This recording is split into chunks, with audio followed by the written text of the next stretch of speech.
Assalamualaikum warahmatullahi wabarakatuh. Perkenalkan, nama saya Miranda Residias Putri dan rekan saya Kak Dian dan Kak Disha. Pada kesempatan kali ini kami ingin mempresentasikan keberhasilan open banking di Uni Eropa dan Asia dengan mata kuliah Vintage dan Digital Banking. Adapun dosen pengampu kami yaitu Ibu Rona Tumiur Mauli. Berikut nama kelompok kami, kelompok 5. Pada slide selanjutnya akan dipersilahkan oleh Kak Disha yang akan mempresentasikan. Mulai untuk definisi open banking. Open banking merupakan sistem keuangan terbuka di mana bank memberikan akses data nasabah kepada pihak ketiga atau third party providers melalui application programming interface atau API secara aman, transparan, dan berdasarkan persetujuan eksplisit dari nasabah. Sistem open banking ini memungkinkan berbagai layanan keuangan saling terhubung sehingga nasabah dapat mengelola rekening, pembayaran, pinjaman, maupun investasi dari berbagai lembaga keuangan hanya melalui satu platform terpadu. Munculnya open banking. Konsep open banking pertama kali muncul di Inggris pada tahun 2015 saat CMA menilai sistem perbankan terlalu tertutup dan menghambat inovasi. Lalu pada tahun 2018, Inggris mewajibkan 9 bank terbesar mereka yang disebut sebagai CMA9 untuk membuka akses data ke third party providers melalui standar API. Ini membuat Inggris menjadi pelopor resmi open banking global. Lalu negara-negara Uni Eropa kemudian memperkuat konsep open banking Inggris tersebut melalui regulasi mereka yang disebut sebagai Payment Services Directive 2 atau PSD2. Lalu konsep open banking menyebar ke berbagai kawasan dunia termasuk Asia, Australia, dan Amerika Latin. Dampak open banking pada sektor keuangan. Yang pertama, ekosistem terbuka di mana bank tidak lagi menjadi pemain tunggal. Ada fintech, e-commerce, dan juga penyedia jasa digital. Yang kedua, mendorong inovasi layanan keuangan seperti personal finance management, digital lending, embedded finance, dan payment gateway. Lalu konsumen juga mempunyai lebih banyak pilihan karena open banking mendorong harga yang transparan, biaya yang lebih efisien, dan pengalaman pengguna meningkat.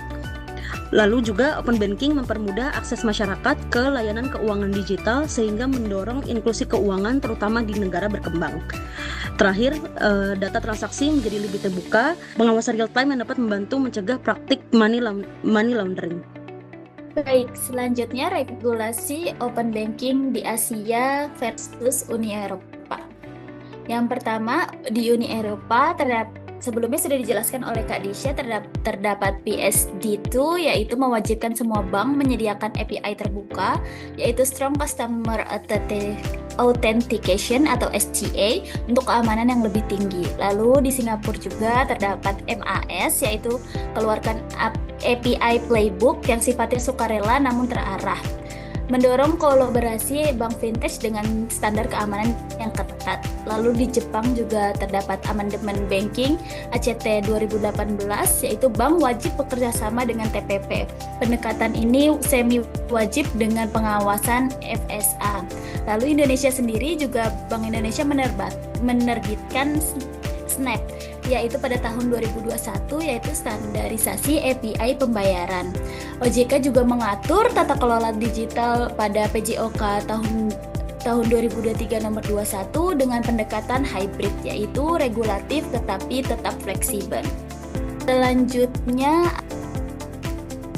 definisi API atau Application Programming Interface adalah suatu antarmuka yang memungkinkan dua sistem berbeda untuk saling berkomunikasi dan bertukar data.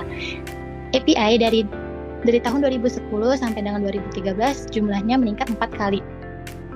Dalam sektor keuangan, API memudahkan bank untuk terhubung dengan aplikasi lain seperti e-wallet, layanan pinjaman online, dan platform e-commerce. Tantangannya seperti dokumentasi sering berubah, bahasa pemrograman berbeda-beda, dan proses integrasi harus sesuai pembaruan API. Peran API dalam integrasi layanan keuangan. Yang pertama, sebagai penghubung layanan. API bertindak sebagai jembatan penghubung antar sistem inti bank yang kompleks dengan aplikasi pihak ketiga. Melalui API, fitur seperti cek saldo, transfer dana, dan verifikasi identitas dapat diakses dengan aman dan terstandarisasi. API juga menggunakan keamanan tingkat tinggi sehingga data pelanggan tetap terlindungi. Dengan adanya API, bank dapat membuka layanan tanpa harus mengubah sistem inti secara besar-besaran. Untuk yang kedua, peran API itu sebagai enabler model bisnis baru. API membuka peluang model bisnis baru dalam dunia keuangan, salah satunya banking as a service, di mana bank menyediakan layanan inti seperti pembukaan rekening dan pembayaran untuk digunakan fintech atau perusahaan non-bank. Selain itu, bank juga dapat menjadi platform yang menyediakan API untuk dibangun oleh banyak pihak, sehingga tercipta ekosistem layanan keuangan yang lebih luas. Peran API lainnya untuk mempercepat integrasi. Dibanding metode lama seperti file batch dan screen scraping, API mempercepat integrasi layanan dari hitungan bulanan menjadi hanya beberapa minggu. Ini sangat penting dalam pasar digital dan kompetitif, karena fitur baru harus cepat dirilis ke pengguna. Selanjutnya ada data sharing berbasis konsen. Open banking tidak hanya tentang berbagi data, tetapi berbagi data yang disetujui pengguna. Pengguna memiliki kontrol penuh atas data yang dibagikan, seperti apa saja datanya, berapa lama, dan untuk apa tujuannya. Hal ini meningkatkan transparansi dan kepercayaan. Standar seperti FDX memastikan proses berbagi data tetap aman, terukur, dan kompatibel dengan sistem bank yang berbeda. Selanjutnya ada keamanan dan risiko dari open banking. Yang pertama ada risiko keamanan, yaitu potensi kebocoran atau penyalahgunaan data nasabah karena akses terbuka melalui API dapat dimanfaatkan oleh peretas. Informasi sensitif seperti transaksi, identitas pribadi maupun kredensial akun dapat dicuri jika pengawasan dan otorisasi tidak dikelola dengan ketat, sehingga berpotensi meningkatkan jumlah penipuan digital dan pencurian identitas. Yang kedua, ada risiko operasional dan teknologi. Open banking sangat bergantung pada infrastruktur teknologi yang andal, terutama API.